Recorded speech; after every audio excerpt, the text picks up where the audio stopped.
राधे। अब भगवान विवाह करके द्वारिका में प्रवेश लिए। द्वारिका में जाने के बाद कुछ दिनों के बाद इनका पुत्र एक प्रद्युम्न एक पुत्र जन्म लिया। उनका नाम था प्रद्युम्न। लेकिन संबलासुर नाम के एक राक्षस था। नारद जी से एक बार पूछा कि मेरी मृत्यु किसके हाथे होगी?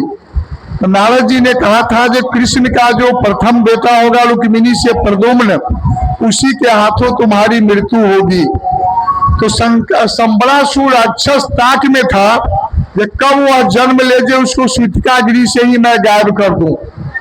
जो ही प्रद्युम्न का जन्म हुआ, छठी से पहले ही संबलासुर माया के प्रयोग करके गया और क्या किया, प्रद्युम्न को सूतिकागिरी से उठाकर ले आया और समुद्र में फेंक दिया। समुद्र में एक मछली, बड़ी मछली उसको निगल गई। मल्लाह जब मछली को पकड़ा, पेट को चीरा तो उसमें बालक था। फिर वह मल्लाह क्या किया, राजा के पास, संबलेश्वर के पास ले गया इनाम में। हाँ, हम इनाम लेंगे। गया, देखा ये बालक मछली के पेट के अंदर, बड़ा सा आश्चर्य लगा। उसकी दासी थी मायावती। संबलासुर ने कहा बालक को तुम ही पालन पोषण कर। अब वहीं पर पलना शुरू हो गया।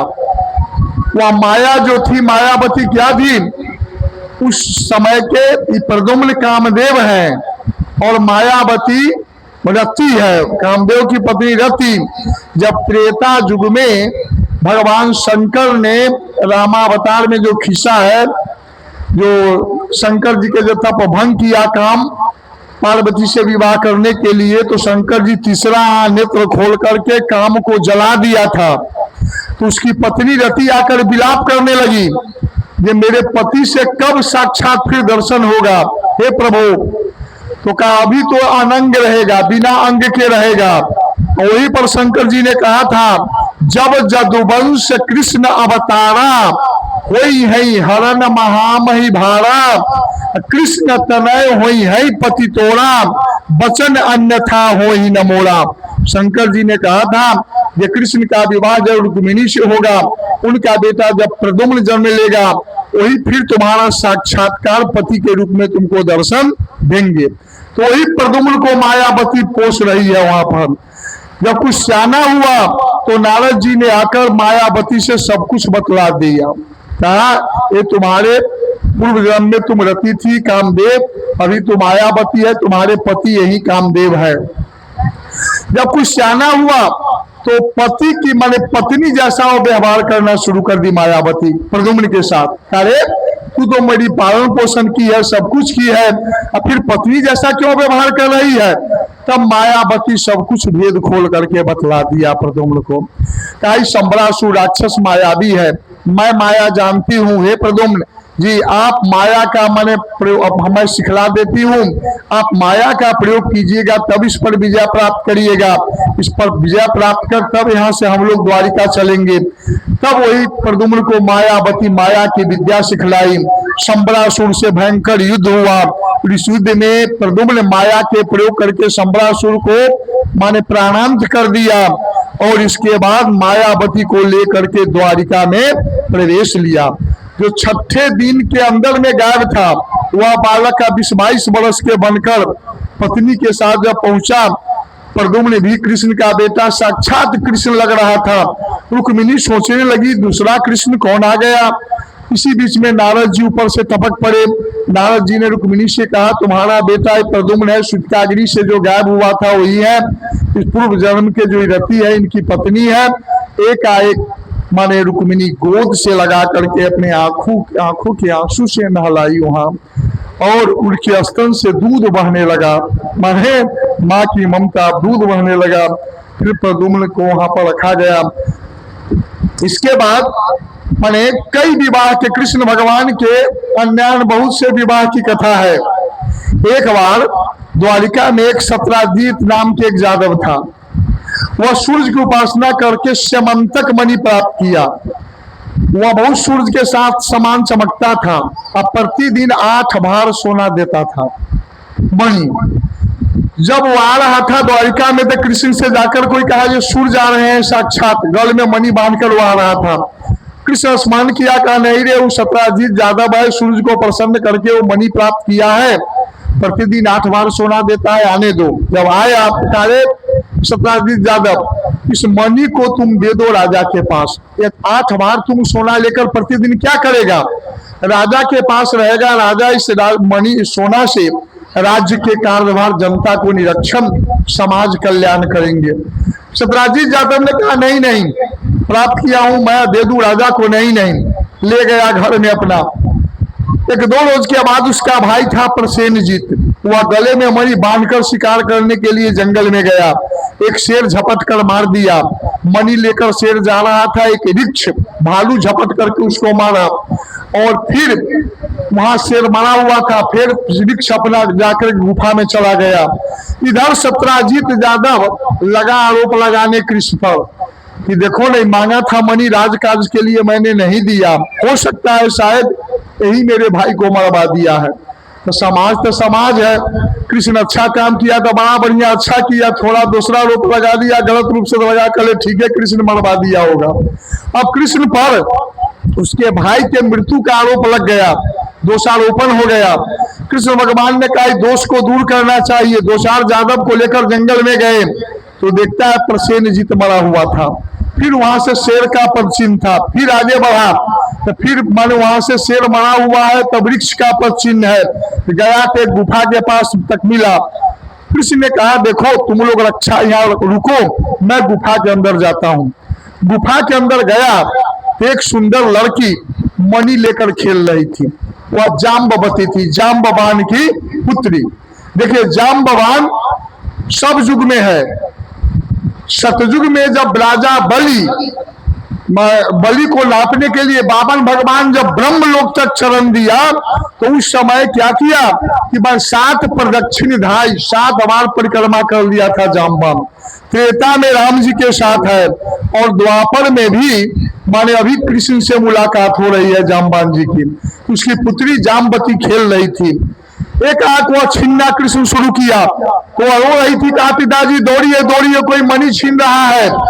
एकाएक जाम्बवान जी आए, क्रोध आ गया, क्यों छीन रहे हो मणि मेरी पुत्री से। दोनों में लड़ाई हो गई, 27 दिनों तक मल्ल युद्ध चला।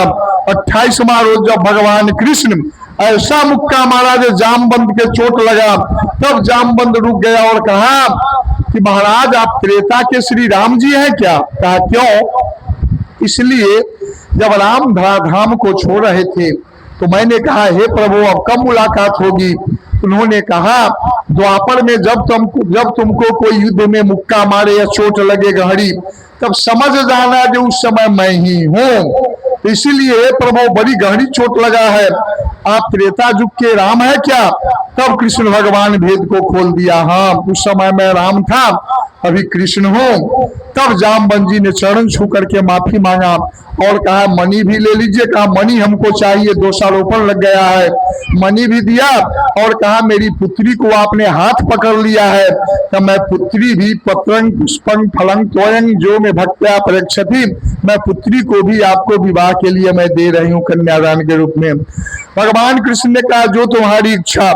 जामवती को लेकर के मणि लेकर के द्वारिका में आए और सबको मणि दे करके जो दोषारोपण था दूर किए और जामवती के साथ फिर वहां पर भी विवाह किया। इसके बाद सत्राजीत यादव की पुत्री थी सत्यभामा। सत्यभामा को भी रुचि थी जो मेरा विवाह कृष्ण से हो। अंत में वो भी शर्मा गया कि देखो मैं कृष्ण पर गलत दोषारोपण किया। अंत में एक दिन जाकर कृष्ण से कहा हे कृष्ण तू मेरी पुत्री सत्यभामा से शादी करो और मणि दहेज के रूप में ले लो। कृष्ण ने कहा नहीं नहीं मैं दहेज नहीं लेता हूं, जिस समय मांगा था दिया नहीं, मणि तो अपने पास रख, तुम्हारी पुत्री की इच्छा है तो मैं इसका विवाह उससे मैं करूंगा, लेकिन ये मणि तू अपने पास रख क्योंकि मैं दहेज के रूप में नहीं लूंगा। सब लोग क्या कहेंगे, जब भगवान दहेज लेते थे तो हम लोग लेते हैं तो क्या होता है, क्या है। नहीं भैया, दहेज प्रथा तो ठीक समाज के कोड है, रोकना चाहिए क्योंकि लड़का से ज्यादा खर्च है पढ़ाने में लड़की के। उसके रिक्शा भाड़ा, बहुत रंग बिरंग के उस पर खर्चा है। इसलिए ये प्रथा रुकनी तो रोकना जरूरी है, क्योंकि लड़की पर ज्यादा खर्च पड़ता है पढ़ाने लिखाने में। इसलिए लेकिन युग अब चेंज हो रहा है। पहले मुझको जैसा अनुभव है, 12वीं 13वीं शताब्दी से पहले औरत बहुत शिक्षित विद्वान सब थी। मंडन मिश्र की पत्नी शंकराचार्य को परास्त कर दी थी शास्त्रार्थ में। 13वीं के बाद जब 14वीं शताब्दी से जब अकबर बाबर का शासन हुआ अंग्रेज का, तब क्या किया, औरत को पर्दा तर गोद दिया। का औरत पर्दा के अंदर रहने की चीज है, शिक्षा की इसको जरूरत नहीं है, गवार बना दिया। फिर जब गांधीवादी युग हुई, फिर 18वीं शताब्दी के बाद, तो फिर शिक्षा पर जोर आना शुरू हो गया। आज भगवान की कृपा है तो औरत शिक्षा सबसे ऊपर चली गई है। ये बहुत खुशी की बात है। आज SP, DSP, राष्ट्रपति सब औरत है भैया। इसलिए मैं कहता हूं सबको जागो, अब कोई भेद नहीं है, भेदभाव भी नहीं है। अगर विवाह मंडप पर आजकल भी पहले के भांति कोई दूल्हा आवे और वो कहे हमको कार चाहिए तभी मैं विवाह करूंगा, नहीं तो नहीं, तो उस समय क्या करो? अगर शिक्षित हो तो उठकर खड़ी हो जाओ, घूंघट जो टांगी है उसको हटा दो और एक थप्पड़ उसके गाल पर लगा दो। जब विवाह मंडप पर ही, अगर विवाह मंडप पर ही तू भीख मांगते हो मेरे पिता से, तो हमको तू क्या पालन पोषण करोगे? इसे तुम्हारे जैसे कायर के पास उससे शादी करने से बढ़िया नहीं करना ठीक है। माने इसलिए अब धीरे धीरे सब शिक्षित बनो और जागो। आजकल देखते हैं ससुराल में पहले ज्यादा महिला जहर खाती थी, जहर खाने की क्या जरूरत, अब जगी है, शिक्षित है। अब उसको ज्ञान से पहले उसको सुधारो। ये नहीं कि जाते ही वक्त केस ठोक दो, सब ही नहीं भैया। पहले जाते ही वक्त घर परिवार को संभालो भैया। जब पुनौरा धाम में सीतामढ़ी, जब मैं भागवत कथा 2018 की 19 में कर रहा था, एक महात्मा जी ने प्रश्न किया, ये संसार में अगर इस दुनिया में सच्चा संत कौन है, सच्चा संत कौन है? तो मैंने उत्तर दिया, अगर इस संसार में सच्चा संत है, साधु है, तो एक कुमारी लड़की है भैया। कैसे बाबा? हम कलिए मैं समझाता हूं। एक कुमारी लड़की को जब तक शादी नहीं होती है तब तक माता पिता के सब संपत्ति उसका है, मेरा घर, मेरी माँ, मेरे पिता, मेरा धन। लेकिन जो ही सिंदूर पड़ी, बेचारी एक क्षण में बसी हुई घर से उजड़ जाती है। एक क्षण में सिंदूर पड़ते ही उजड़ जाती है और उजड़ करके फिर नए ऐसे घर में जाती है जहां पर कोई जान पहचान नहीं है। अब फिर अपने ज्ञान के द्वारा क्या करती है, वहां पर फिर बसाती है अपने घर परिवार, मेहनत करके ज्ञान द्वारा। तो सच्चा साधु वह है जो पहले अपने घर बसावे। जनानी से झगड़ा भेल, कमंडल लेके भाग गई, बच्चा से तनका तेना में नहीं भेल, भाग गई, वो बाबा जी ने नौटंकी बाज है। पहले अपने घर बसावे और तब बसे हुए घर को शांत करके बसा करके तब उस घर से उजरे कुमारी लड़की की भांति, अब फिर इस संसार को ज्ञान द्वारा बसावे, वही साधु है भैया। इसलिए माने संत वही है। कभी भी जो विवाह हो जाए, वो लड़की जाए ससुराल में, तो कभी भी अपने माता पिता को बार बार मत दुखाए, यहाँ दुख दैये, ये दुख दैये, वो दुख दैये, गलत है भैया। साल भर लगता है घर को संवारने में, बहुत कष्ट सहना पड़ता है। सास ससुर के अनुकूल कीजिए, पति को अनुकूल कीजिए, प्रेम से हंस करके माने घर परिवार वालों के सेवा, साल भर खूब सेवा कीजिए, ये सब आपका अनुकूल हो जाए। माता पिता बेचारा खर्च करके कर्ज कार करके शादी करती है बेटी के, और फिर बेटी उलाहना देना शुरू करता है तो बेचारा और दुखी बन जाता है।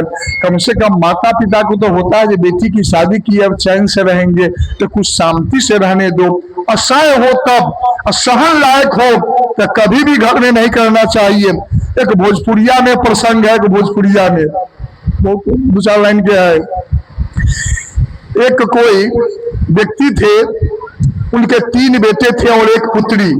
बेटा तीनों बड़ा था, तीनों जो बहू थी माने घर में बराबर लड़ाई झगड़ा झंझट करती थी, कहा कोड़कट करती थी, सास ससुर सबको खूब लड़ाई करती थी। जब वो छोटी की शादी हुई, इसकी पुत्री को, जो पुत्री गई ससुराल, और ससुराल से साल 2 साल पर जब आई, ताते ही वक्त उसके तीनों भाभी घेर कर क्या कहने लगी, अजय बहुरिया, ये तुमको वहां हम लोगों जैसा कर्म तो फूटा नहीं है। हम लोगों के कर्म फूटा था जो तुम्हारे बाप के घर में हम सब आई हैं, रोज झगड़े झगड़ी है। तुम्हारा कर्म तो ठीक है, लेकिन लड़की कितनी समझदार थी, कितना सुंदर भाभी की क्लास ली, और कितना सुंदर वह कही है वहां पर, ये मेरे पति कैसा है, मेरे सास ससुर कैसा है, भला ही गड़बड़ रहे, मेरे जाने के बाद देवर का भी विवाह हुआ, जेठ जेठानी, मेरे जेठ जेठानी कैसी है, मेरे देवरानी कैसी है, इतना सुंदर वह वर्णन कर रही भौजाई को मूड़ी नीचा करने के लिए, जो बहुत सुंदर प्रसंग है। 2 मिनट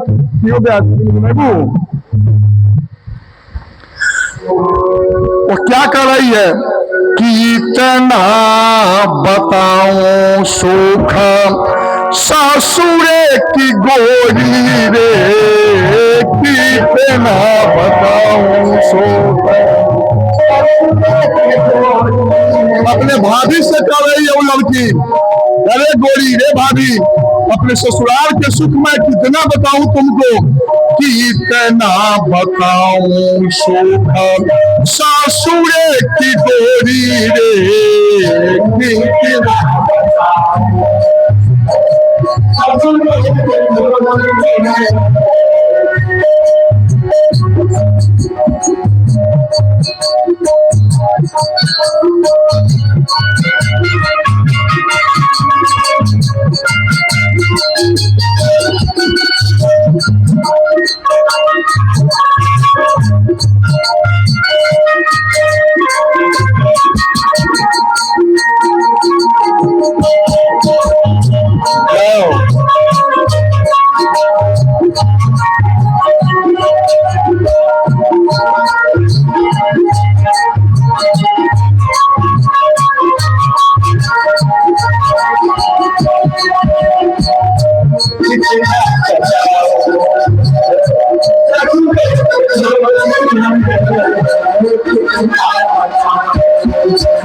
और क्या कहती है, सैया मोर कैसे है, चंद्रमा के समान है, मैं चकोरी हूँ। वही कह रही है, सैया मोरी चान बहनी, हम हूँ चकोरी रे, सैया मोरी चान, कितना बताऊं सुख सासुरे की गोरी रे, कितना।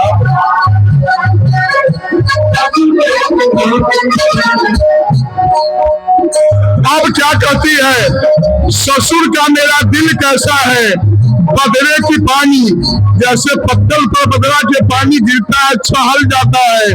मेरे ससुर बहुत दिलदार हैं, कोमल हृदय के हैं, मेरे कोई गड़बड़ी देखती है तो उनका मन पिघल जाता है हृदय, बहुत ससुर मानते हैं। और जेठ जेठानी हीरा मोती के समान है, वो भी दोनों तलहटी पर रखे हुए हैं। और सास के जो ससिया है मन तिजोरी, उसका तो चाबी मैं ही हूँ, इतनी मैंने प्रशंसा कर रही है। वही कहती है, ससुरों के दिल जैसे बदरों के पानी, ससुरों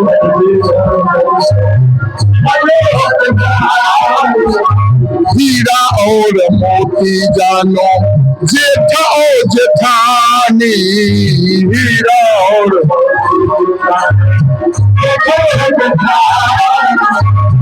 सासू जी के ससिया के, हो सासू जी के ससिया के, हम हूँ तिजोरी रे, कितना।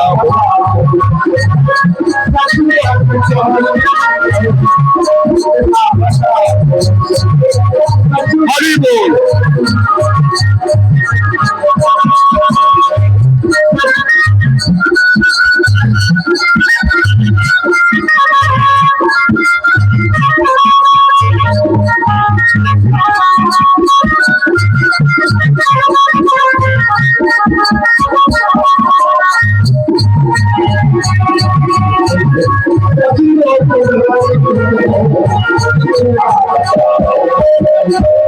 और क्या करती है, जब कभी कभी प्यास जब लगती है, मैं उठ कर चाहती हूँ पानी लेने के लिए, तो हमारी देवरानी दौड़ करके आती है गिलास में पानी लेकर, हमको पानी भी अपने हाथ से भरने नहीं देती है, पानी पिलाती है।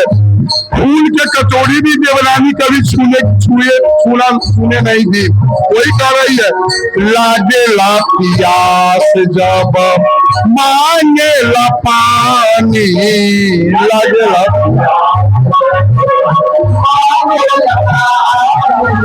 दौड़ ले ली बरतन हमारे देवरानी, दौड़ ले ली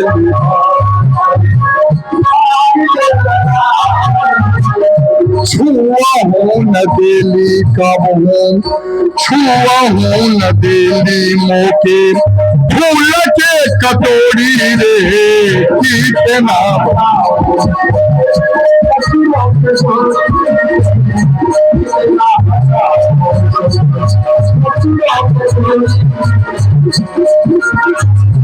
क्या कर रही है अंत में, हम कैसे लजाई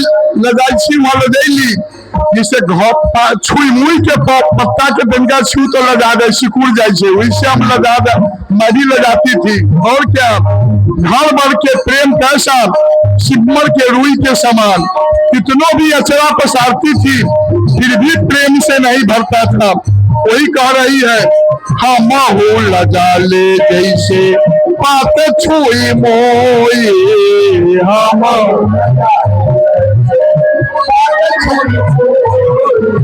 घर भर के नेह जैसन सीमर के रोई, घर भर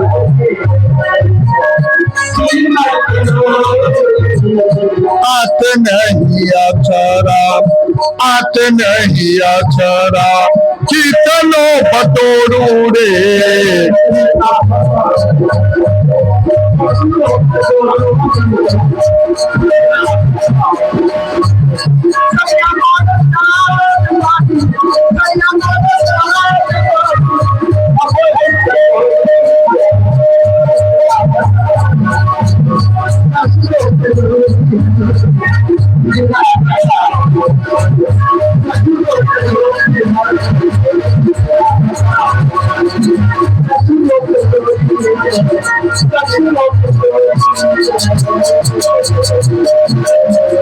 प्रेम से बोलिया द्वारिकाधीश की, रुक्मिणी महारानी की जय श्री राधे, जय जय श्री राधे। इस प्रकार कभी भी ससुराल के दुख बार बार नैहरा में नहीं बताना चाहिए। जो जरा भी दिमाग के ठीक है कभी भी नहीं सुनाता है दुख, हंस कर रहती है। एक बार प्रेम से बोली आनंद कंद भगवान के। फिर उनका कई विवाह भगवान के दिया हुआ, फिर नगरीजिति से किए, कालिंदी से किए, इस प्रकार 8 ठो पटरानी है कृष्ण के। इसके अलावा एक भौमासुर के नाम के राक्षस था, भौमासुर। वह 16,100 लड़की को कैद करके रखा था गुफा में। निर्णय किया था जब 20,000 होगा तो सबके साथ एक बार में विवाह करूंगा। हरण करके लाता था, गुफा में बंद कर देता था। किसी ने भगवान कृष्ण को यह सूचना दिया। भगवान कृष्ण तुरंत गरुड़ को बुलाया और माने सत्यभामा को लिया, पत्नी सत्यभामा को बैठाया, चल दिए वहां पर। और भौमासुर के किला चारों तरफ वज्र का बना हुआ था, चक्र से उसको छेदन किया, प्रवेश किया, भौमासुर से लड़ाई किया, भौमासुर की वध हुई वहां पर। इसके बाद उनका पुत्र जो सहदेव था उनको राजगद्दी पर बैठाया और कहा जो लड़की सब कहाँ बंद है, तो गुफा में है। जा करके निकाला तो 16,100 लड़कियां थी। कृष्ण ने कहा जा तुम लोग आजाद हो गई, अब अपने अपने पिता के घर जा। तो लड़कियां सब कल जोड़ ली, कहा हे प्रभु ये आजादी नहीं है, ये तो मौत है। कहा क्या बात है, ऐसा क्यों बोलती है? कहा अरे लड़का थोड़ा अगर गलती कर ले तो माता पिता उसके दोष को नहीं देखता, और लड़की अगर घर से थोड़ा पांव इधर उधर कर दे तो सब उसके पीछे पड़ जाता है। अरे मेरा मुझको राक्षस हरण करके ले आया है, मैं जाऊंगा तो क्या माता पिता हमको स्वीकार करेंगे? कोई पति मुझसे विवाह करेगा, कोई पुरुष कहेगा ये राक्षस ले जाता हर कोई दूषित है, कोई नहीं विवाह करेगा, जीवन तो नर्क हो गया महाराज। तो आप ही कोई उपाय कीजिए महाराज, प्रभु आप है ईश्वर है भगवान। तो कहा मैं क्या करूं, तुम ही बतलाओ।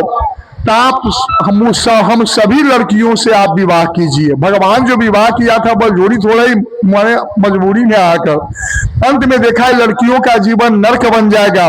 तो भगवान ने क्या किया, कहा ठीक है वो मस्तु, सबको द्वारिका ले गए 16,100 को, उतना ही रूप बना करके 16,100 से एक ही लग्न में एक ही मुहूर्त में सबसे विवाह किए। अब 8 पटरानी 16,100 रानी, 16,108 हो गया भैया। और प्रत्येक को 10-10 बेटे जन्म लिए और एक एक बेटी। रामावतार में कहा था कि कृष्णावतार में तुमको पुत्री होगी, जब माने रुक्मिणी की भी बेटी थी चारुमती, सबको एक एक पुत्री। माने जादवों की संख्या इतनी हो गई थी, माने द्वारिका में उस समय इस बच्चों को पढ़ाने के लिए 3,88,00,000 खाली गुरुजी थे। तो समझिए कि बच्चों की संख्या कितनी होगी, इतनी काफी संख्या बच्चों की हो गई थी वहां पर भैया। अब प्रेम से बोलिए आनंद कंद भगवान की। अंत में परीक्षित माने ये कहा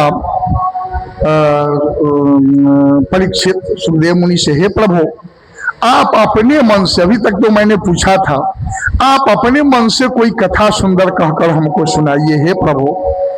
तब भगवान सुखदेव मुनि उनको सुदामा चरित्र कहकर सुनाना शुरू किया। नाम नहीं लिया, इसमें नाम कहीं भी सुदामा का नहीं है।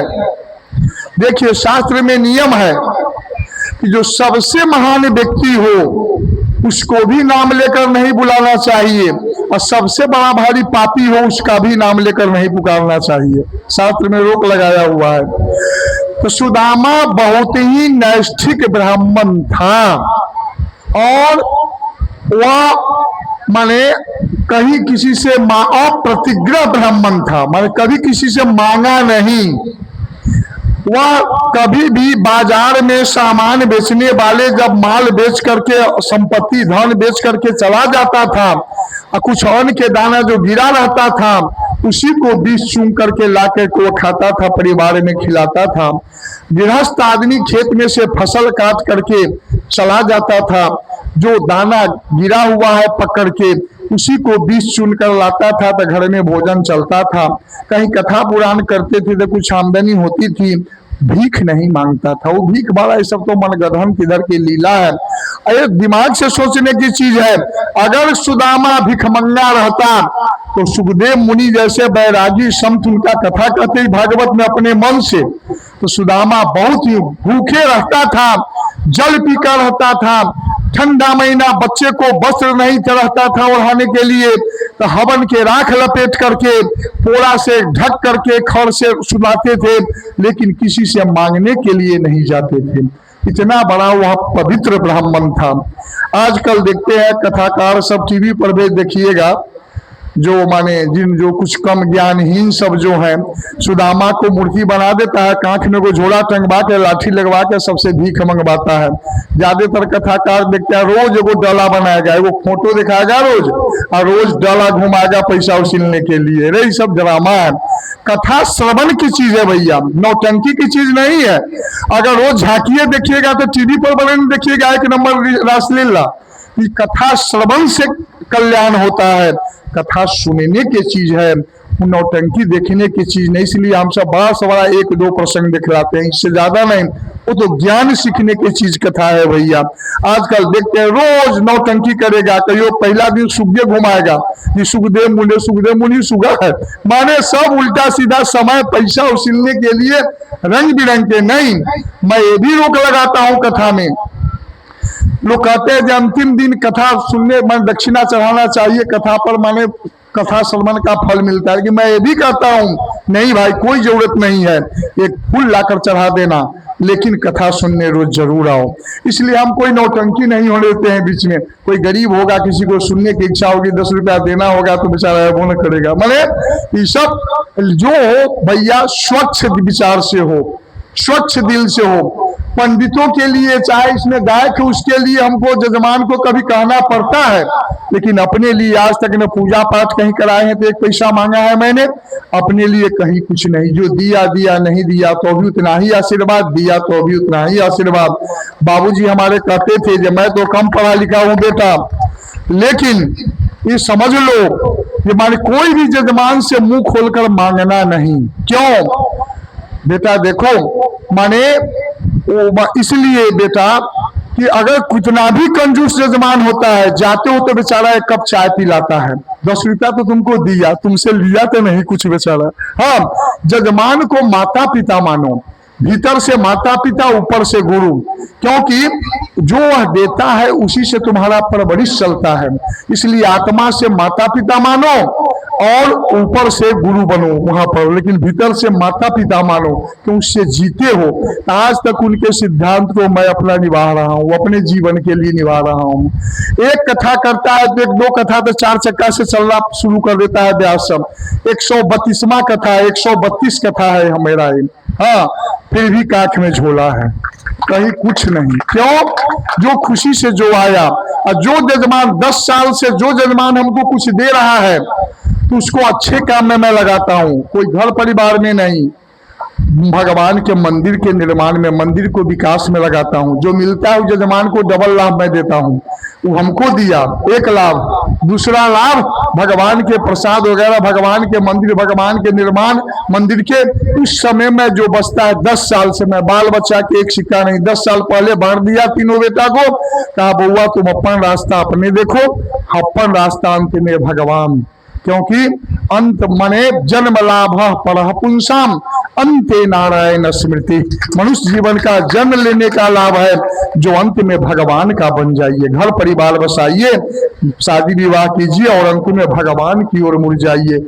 हूँ सबके साथ, लेकिन अपन आश्रम अलग, भगवान के दरबार में भगवान के जो भोग लगाता हूँ वही पंगत करता हूँ, भगवान के यही सेवा में लग गया हूँ। जो कोई देता है उसको भगवान की सेवा में मैं लगाता हूँ, कोई अन्यत्र खर्च नहीं। उसको 10 गुना लाभ देता हूँ, मैं 100 गुना मान के लाभ देता हूँ।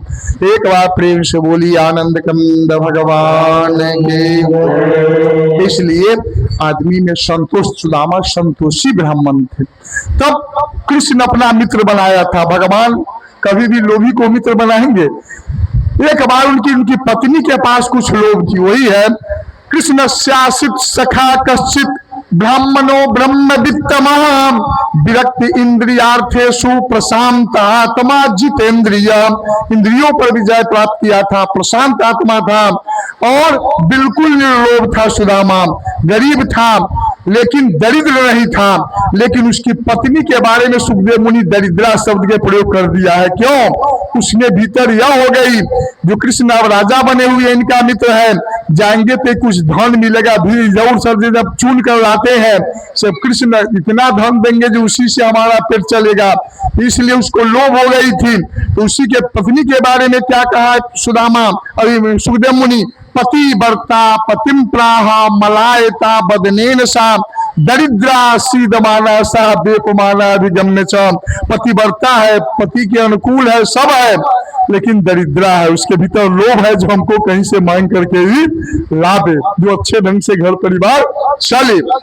अंत में जाकर कहा मैंने सुना है हे पतिदेव कि आपके कृष्ण द्वारिकाधीश मित्र हैं, जो कोई भी कृष्ण के पास जाते हैं उसको काफी धन देते हैं, आप भी जाइए ना। तो सुदामा ने कहा नहीं नहीं, धन के लोग से मैं जाने वाला नहीं हूं, इसीलिए तो मैं उसका चर्चा ही नहीं करता हूं, मन ही मन स्मरण करता हूं। कभी भी कोई मित्र से, संबंधी से कभी कुछ मांगना नहीं चाहिए।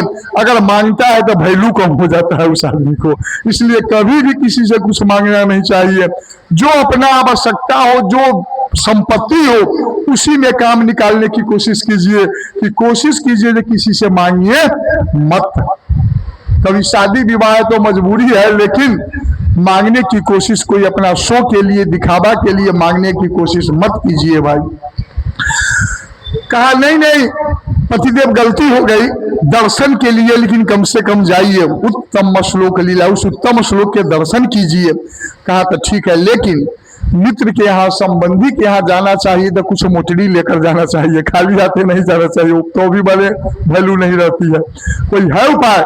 क्या जाती हूँ ले आती हूँ। कहा नहीं मांग कर नहीं लाना है, तो नहीं पैंचा ले लेता हूँ पैंचा के रूप में, फिर आगे आगे घर में फिर जा करके। लेकिन उनकी पत्नी बहुत ब्रेन के तेज महिला थी, एक घर से नहीं ली, 3-4 घर से ली। क्यों?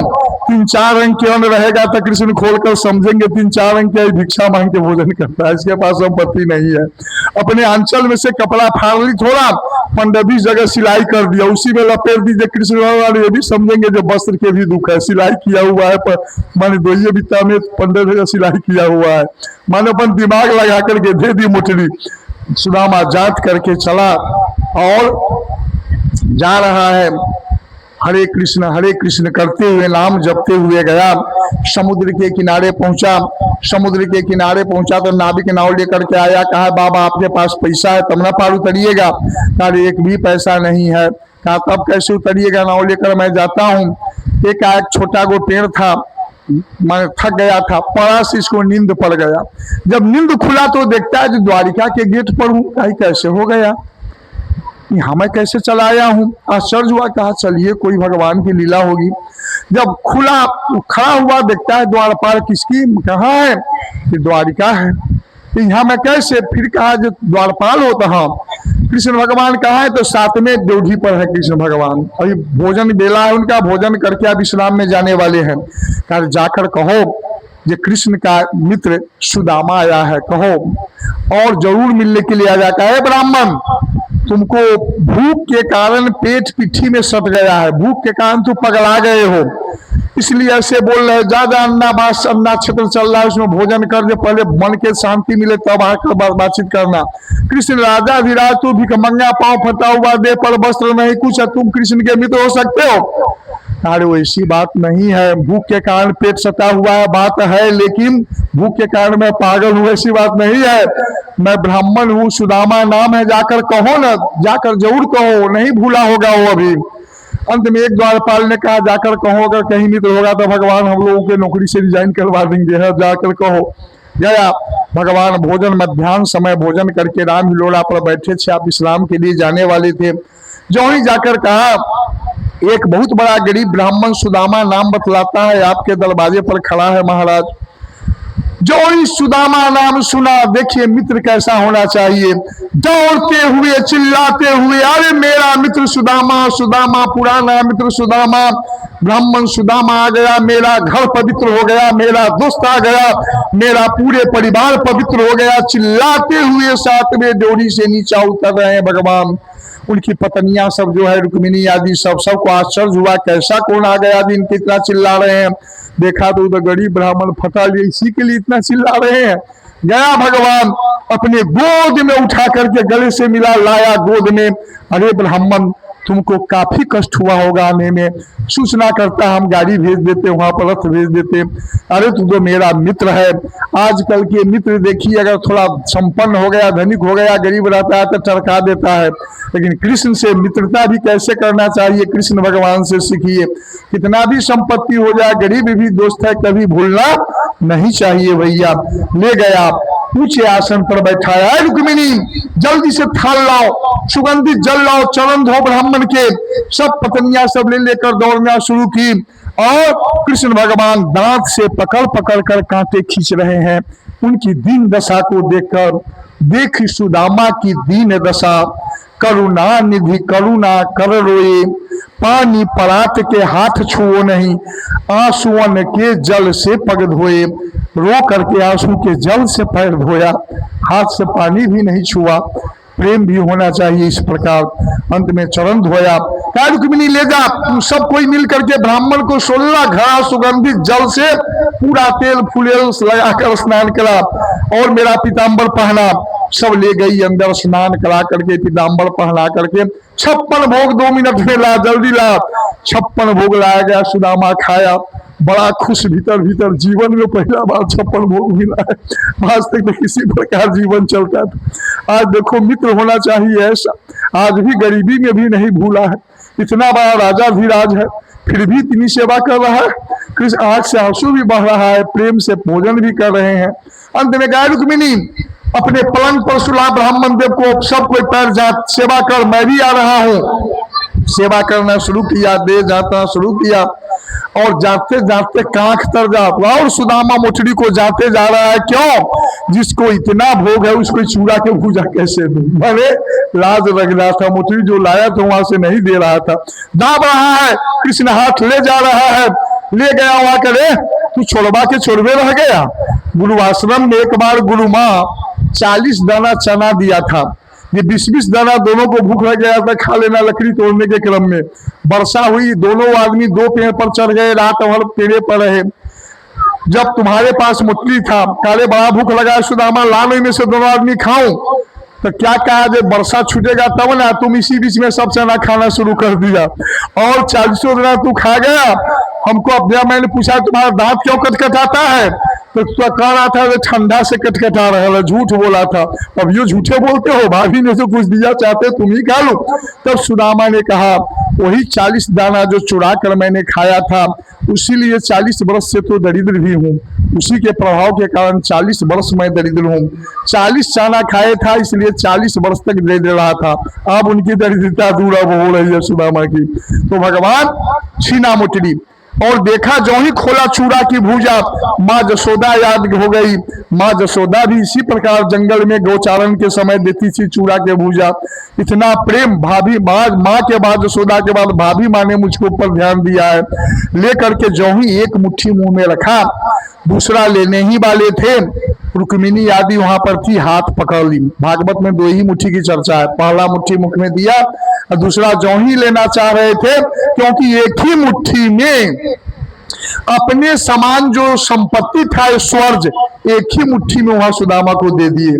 दूसरे मुट्ठी में रुक्मिणी सबको सेवा के लिए भेजने वाले थे, तो रुक्मिणी ने कहा इशारा से, हे भगवान संसार में जीने के लिए एक ही मुट्ठी काफी है, हमको भी भेज दीजिएगा तो आपको कौन सेवा करेगा। इसलिए वो हाथ पकड़ ली। भगवान फिर शांत हो गए और इसके बाद 2-3 दिन रहा। सुदामा सोचने लगा जब मैं तो यहाँ 56 भोग चाप रहा हूँ, लेकिन वहां तो मेरे बाल बच्चे सब भूखे हैं, ठीक नहीं लग रहा है। अरे अब कृष्ण को आज से ही मैं कहूंगा घर जाऊंगा तो जरूर 10-12 दिन रोक लेगा। अच्छा मित्र है। जो ही कहा रे कृष्ण पत्नी है, बच्चे है, मैं जाना चाहता हूँ। मैं कहा तू जाते क्यों नहीं हो, तुम तो अपने ही खाने भोजन निमन भोजन देकर पड़े हुए हो, तुमको जाना चाहिए। कृष्ण सुदामा को तो गहरी धक्का लगा। मैं तो सोच रहा था कि आज मैं कहूंगा कि 10-12 दिन रुकेगा, इतना निष्ठुर से ही बोल रहा है। कहा जाऊं तो हाँ चले जाओ, लेट क्यों कर रहे हो। बेचारा गया, उदास मुंह कर लिया, लाठी लेकर झोला लेकर उतर रहा था। अरे सुदामा तुमको शर्म नहीं लगता है क्या, मेरा पीताम्बर पहनकर जा रहा है तो अपना फटा कपड़ा ना पहन ले, धोती जो है सो। और रुक्मिणी सबको तो क्रोध आ रही है, देखिए इतना दुनिया को दान देते ही ब्राह्मण के प्रति क्या हो गया, जो कुछ मैं दुपट्टा से क्या कुछ दिए नहीं तो दुपट्टा से क्या हो जाता है इनको। ला करके अपने हाथ से भगवान कपड़ा उतार करके लाया, पुराना कपड़ा पहनाया, नीचे उतार कर ले गया, पहुंचाया। भाव रस्ते सुदामा तो जाता था, लेकिन माने मन ही मन कुछ गाली देते हुए जाता था। कहता दोस्त तो बहुत अच्छा है लेकिन बड़ा लोभी है, दोस्त तो अच्छा है लेकिन बड़ा लोभी है। क्यों, एगो दुपट्टा से इसको क्या घर जाता, जाने वक्त वो दुपट्टा था वो भी छीन लिया है। तो बड़ा सुंदर, बड़ा सेवा किया, पत्नी सब भी बड़ा अनुकूल, लेकिन है बड़ा लोभी। एगो दुपट्टा खाली लोभी कहते हुए भगवान को जा रहा था। जब वहां गया तो इधर जब ऊपर आए कृष्ण, तो रुक्मिणी सब क्लास लेना शुरू की। आपको गरीब ब्राह्मण को छीन क्यों लिए, कुछ दिए नहीं। कहा सुनो, एक ही मुट्ठी में अपने समान संपत्ति दे दिया था, और बेचारा हमारा पीताम्बर पहनकर जाता तो उसकी पत्नी दूर से जब देखेगी सुदामा को, तब गहना गुड़िया पहनकर वो भी उबास में है, तब वह नीचे उतरेगी इसको लाने के लिए। अगर दुपट्टा में वो देखती तो मन में होता कि कृष्ण हमको संपत्ति दे दिया है, मेरे पति को उधर हटा दिया है, कृष्ण आ रहे हैं, उसको गलत विचार मन में आ जाता। इसलिए मैंने ऐसा किया कि दूर से ही अपने पति को कम से कम वह पहचान ले। तब रुक्मिणी सब शांत हो गई और जब गया देखा दूर से, तुरंत उनकी पत्नी सुशीला पूरा सजा उजाली गहना गुड़िया से। और जब द्वार पर गए तो बड़ा बिल्डिंग दिखाई, झोपड़ी था। बिल्डिंग कहा, रे द्वारपाल से, रे किसका बिल्डिंग है? तो सुदामा नाम के सेठ का है। सुदामा तो मैं ही हूँ। लगा जो कोई सुदामा नाम के सेठ होगा, मेरे जाने के बाद जमीन पर लोग होगा, वो घर बना लिया होगा। ठीक है, सेठ जी कहाँ है? द्वारिका गए हैं। द्वारिका तो मैं ही गया हूँ। क्या बात है, हो सकता है वो भी गए होंगे। क्या सेठानी है घर में? हाँ है, जरा उनको बजाना दो भैया। तो गया ऊपर, कहा सुशीला घूंघट तान कर, सोना सुंदर साड़ी गहना गुड़िया सजा कर उतरी। घूंघट तान कर जो ही पैर को छूना चाहती है बैठकर, सुदामा कहता माता जी थोड़ा दूरी दूरी दूरी माता जी। तब सुशीला तो अपना घूंघट उठाई और ऊपर ताकने खड़ी हुई। कहा सुशीला तुम? हाँ पतिदेव। ये कैसे? ये भगवान की कृपा। सुदामा रोने लगी। उस भगवान को तो मैंने क्या किया है, दीन मैं रास्ते भर गाली देते हुए आया है। जो है बड़ा लोभी, है बड़ा लोभी, भर रास्ते मैं उसको लोभी लोभी कहते हुए आया हूँ। लाइन के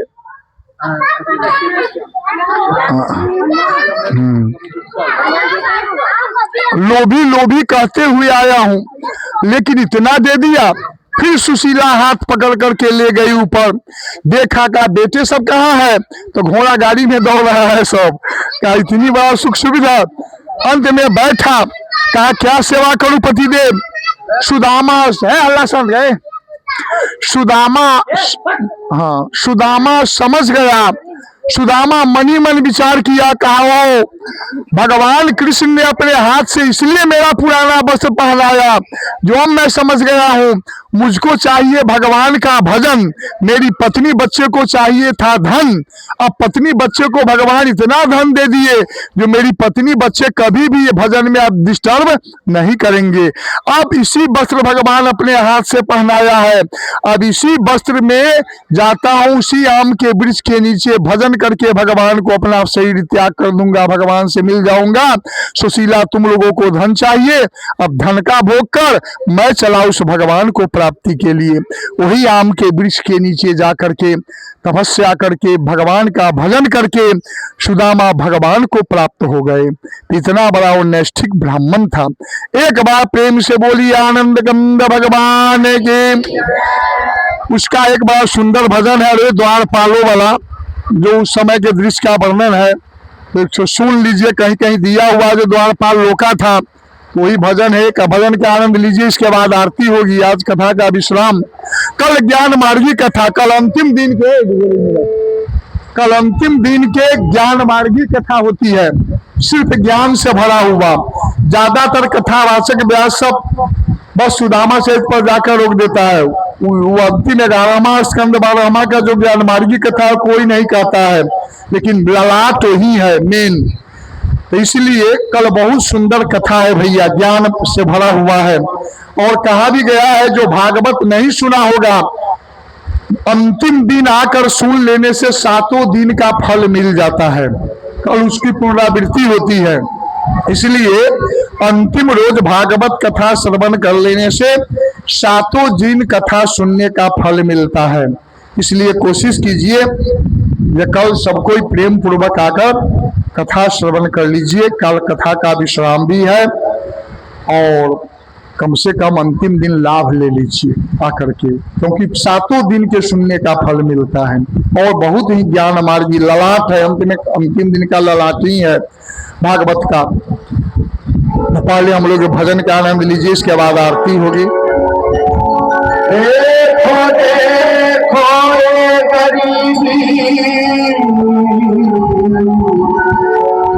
ये गरीबी कृष्ण के घर पे विश्वास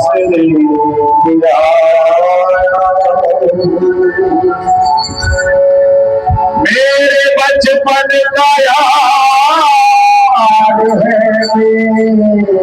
मेरा यही सोच कर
सलक्ष्मी के दामोदर भगवान की जय। श्री राधे जय जय श्री राधे। जो भी है तो भगवान के संकीर्तन सीता सीता सीता सीता राम गाइए, चाहे राधे राधे राधे राधे राम गाए।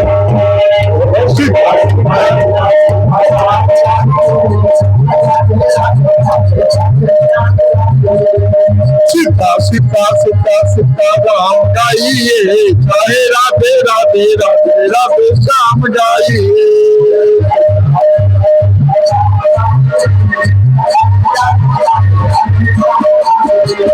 सीताराम गाइए राधे श्याम गाइए, सीताराम राधे श्याम सीताराम गाइए, राधे श्याम सीताराम राधे श्याम गाइए। हरि बोल।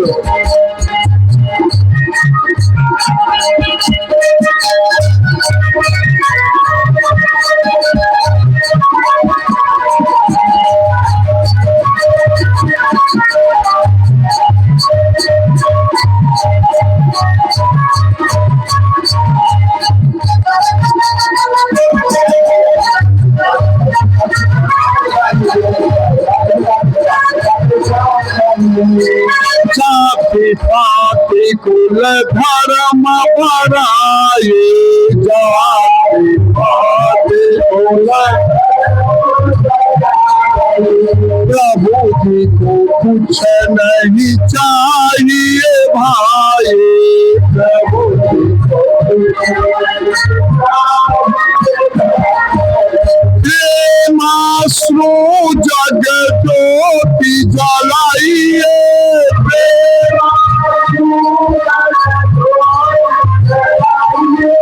सीता सीता सीता सीता राम गाइए, चाहे राधे राधे राधे राधे श्याम गाइए।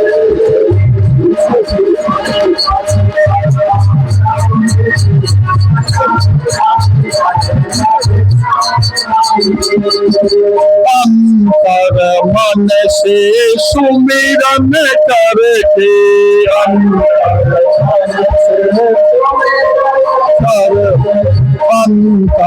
मन से सुमिरन कर ले,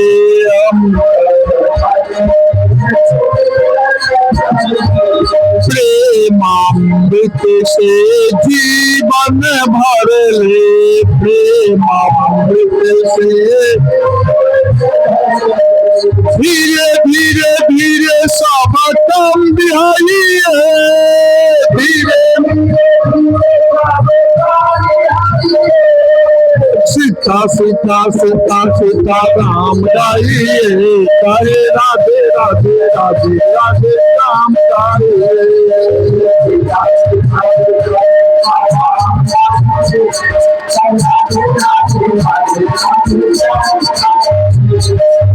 इस जीवन का कौन ठिकाना, इस जीवन का कब तक अपना कब बेगाना, कब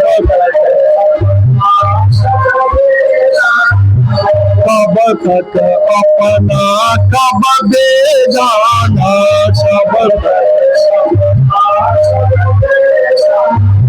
सोच ऐसा प्यारे हरि नाम गाइए, सोच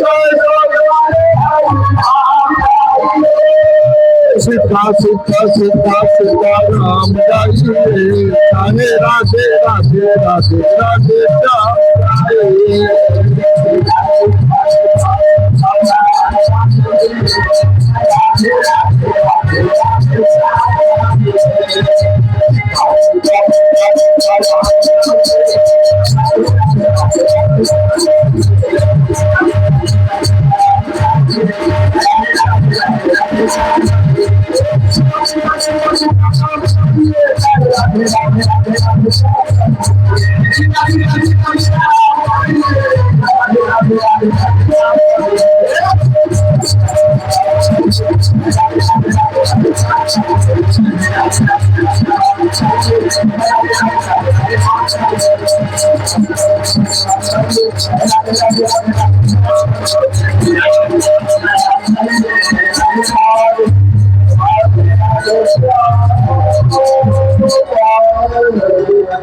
प्रेम से बोलिए द्वारिकाधीश की, रुक्मिणी महारानी की, भागवत भगवान की, भागवत महापुराण की, सियावर रामचंद्र की, उमापति महादेव की, पवन सुत हनुमान की, राधिका रानी की, श्री राधिका रानी की, गायत्री माता की, नर नारायण भगवान की, नगर देवताओं की, नगर देवियों की, ग्राम देवताओं की, ग्राम देवियों की, कुल देवताओं की, कुल देवियों की, अवध मिथिला धाम की, वृंदावन की।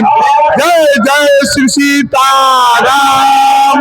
नमः पार्वती पतये हर हर। जय श्री राधे, जय श्री राधे, जय जय श्री राधे।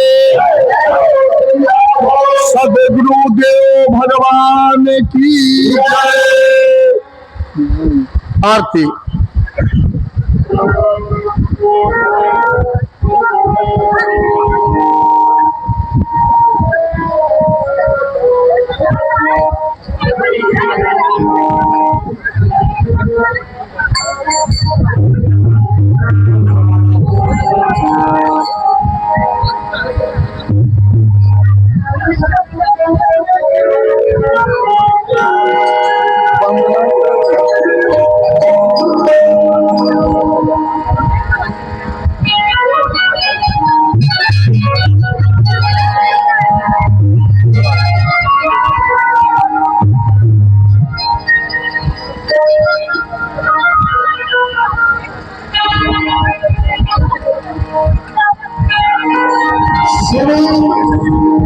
भागवत भगवान की है आरती,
सबसे शुद्ध कृष्ण तो यही है, एकदम हर समय चंचल है।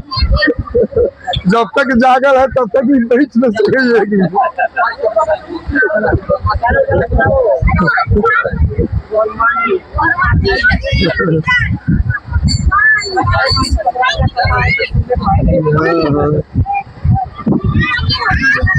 अच्छी तरह क्या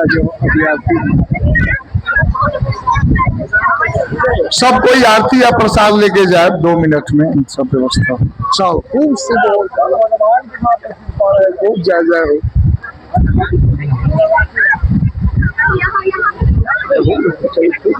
सब भगवान के सिंह कृपा बरसती परिवार